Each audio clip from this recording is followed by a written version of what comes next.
আজ বহুদিন পর আপনাদের সাথে আবার দেখা একটি নতুন ভিডিওর সাথে।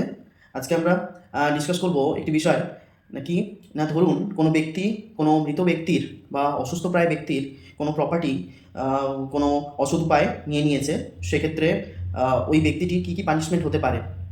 না, আমাদের ভারতীয় ন্যায় সংহিতার সেকশন 315 কী পানিশমেন্ট দিচ্ছে, যদি ওই ব্যক্তিটি কোনো অসুস্থ ব্যক্তির কোনো প্রপার্টি অর্থাৎ কোনো অর্নামেন্টস বা কোনো ধরনের কোনো তার ইউজ করা যে কোনো জিনিসপত্র যদি নিয়ে থাকে, সেক্ষেত্রে সেই ব্যক্তিটি 3 বছরের জেল এবং সাথে ফাইন হতে পারে।